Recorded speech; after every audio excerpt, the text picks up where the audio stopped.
Welcome to Millikin's First Take, and I'm your host, Jordan Williams. Today's special guests are Tommy O'Brien and Blaine Lewallen. Now, the big topic that's going around Millikin University is whether athletes should be paid or not. Some athletes believe that they should get a small salary for the amount of work and time that they put into the sport, and some don't. Blaine, what's your take on the issue? Well, Jordan, I believe that college athletes should be paid. The NCAA and its respective schools are generating a lot of revenue through these athletes. In fact, athletic departments of Power 5 conferences in the NCAA have earned $53 billion over the past 12 years. So you can see the significant amount of money that the NCAA and its conferences are earning from its athletes. And also that it goes along with the names and likenesses of the athletes. Each player is being used on TV, on the internet, and everything. And so I believe that they should be able to be compensated for their use on television or websites, stuff like that. It's interesting that you say that, Blaine. Being a former retired athlete myself, I understand the amount of extensive work that's put in, not even including the academic side. What's your take on it, Tommy? Well, Jordan, I understand your take on, they're earning billions of dollars through their sports revenue and stuff, but financially, how is it possible that they just spew all this money out to their athletes? Like, do they pay the same amount of money to Division I athletes like they do to the Division IIIs? What about the sport-wise? Like, do they pay football players more than they do basketball players? What about gender-wise? They pay the females more than the males. It's just so many questions along the line. And along with that, who pays the athletes? Is it NCAA? Is it the school? Because obviously a school like Millikin, they can't afford to do that. They don't bring in the revenue like that. But as for the NCAA, they can do that. But at the end of the line, there's so many student athletes under their organization, they would not be able to afford to pay every single athlete. That's interesting. Okay, well, we have one side who agrees that they should obviously be paid, and on the other side, there's a lot of different questions that has to be taken into consideration before this actually is implemented. What organization, how much do they get paid?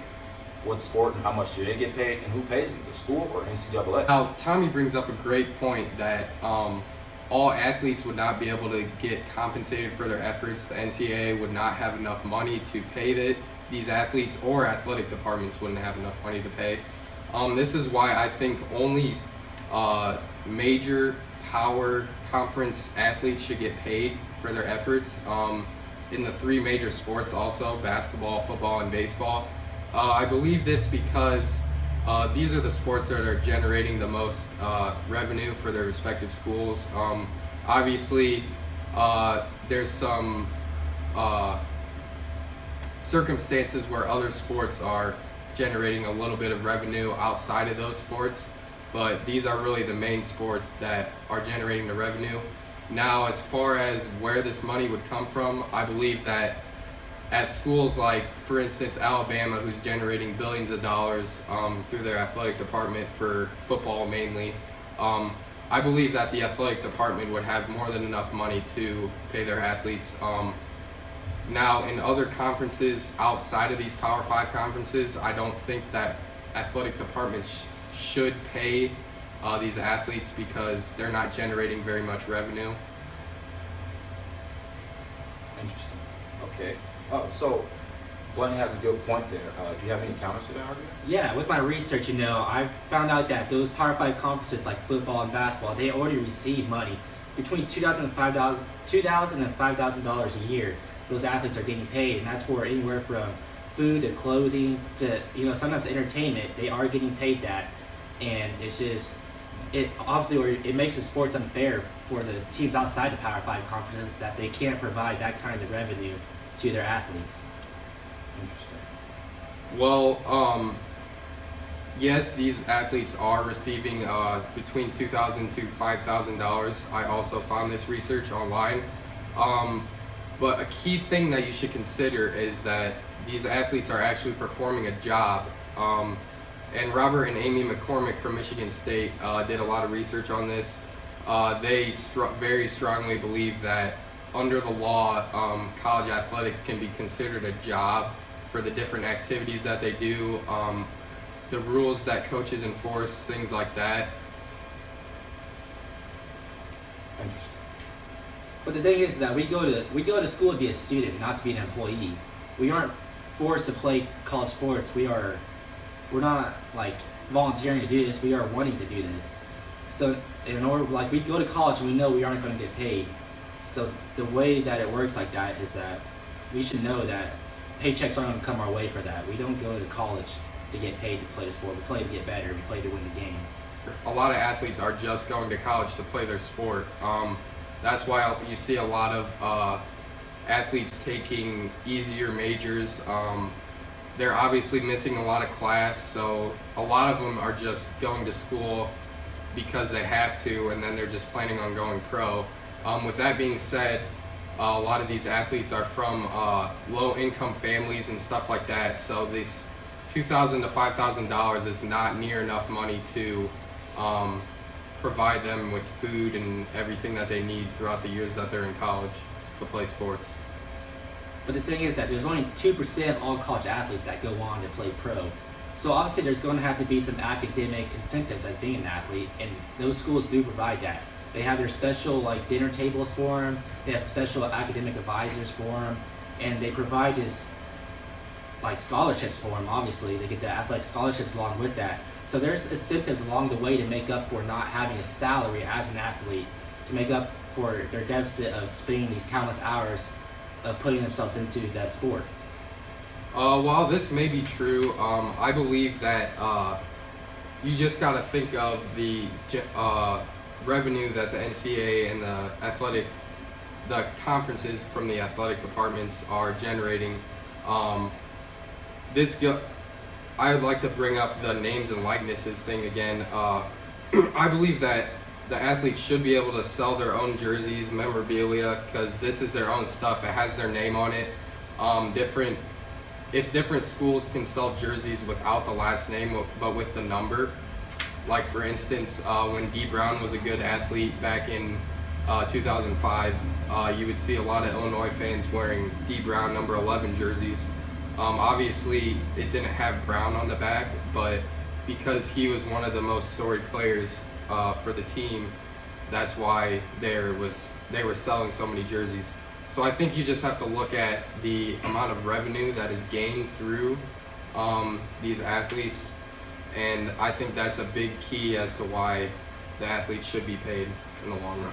It's true that there's a lot of revenue that comes in, but the special thing about college sports is that athletes do not get paid, and that would change the whole culture of it if they end up getting paid. As for like the Power 5 conferences, like I said before, if their athletes are getting paid, it makes it unfair for those teams outside the Power 5 conferences. Like the special thing about, like the March Madness tournament is that anybody can win. If we were to pay our college athletes, that March Madness touch would probably go away pretty much. So it's just a special aspect that our athletes are not getting paid. It makes it special. Like, you have fans out there that aren't fans of professional sports, and that's because those professional athletes, they don't put the full effort into each game. They play to make money. They don't play to win until the playoffs come around. So just the way they perform, the way they put their heart and effort into it, you find that more on the college level more than you do at the professional level. And if we paid our college athletes, that would change for the worse. See, I disagree with that. I don't think the culture of the game would be changed all that much. You brought up the NCAA March Madness tournament. I think this is a key component of my argument. The March Madness generates billions of dollars for the NCAA each year with their deals with Turner Sports, or Turner Broadcasting Network. Obviously, all of the NCAA March Madness games are on TV, so all these players are being showcased on the television, and the NCAA is making a profit off of it. So I just don't think that this is fair for the athletes to go through the grind of the season. Yes, they're choosing to be an athlete, but I think that they should be compensated at least some portion of this. And this also goes along with the making of different college sports video games back in the day. Ed O'Bannon took this to court, and he actually got compensated for his use in the video game because different kids are playing with him on the game. So I believe that because of this, athletes should be paid because of the likeness, the name and likeness. and I don't think the game would be changed all that much. They had a lawsuit a while ago about the EA Sports, and they gave the athletes an opportunity to file for a lawsuit, and those athletes chose to do that. There's about 30% of all athletes they chose to file for that lawsuit, and they received around $7,000 for the EA Sports using their name. And to the other point about the receiving pay and stuff and culture, how would a team like Butler, how would a team like VCU compete in an NCAA tournament if the teams like University of Ohio State, University of Florida are paying their athletes? How would Butler and VCU compete with that inside the tournament? I believe that the Power 5 conferences are what is generating the most revenue, but I think that conferences outside of the Power 5 conferences, like schools that are generating a lot of revenue for their athletic departments, they could be paid a small portion, but obviously the Power 5 conferences are the big schools, the notable schools, always the schools that are in the top 25 for the most part. Obviously there's some outside of that, but I believe that since they're generating the most revenue, they should be paying their athletes the most money compared to mid-major conferences. Okay, ladies and gentlemen, that is the only time we have today. I'm your host, Jordan Williams, and we will catch you next time on Millikin's First Take.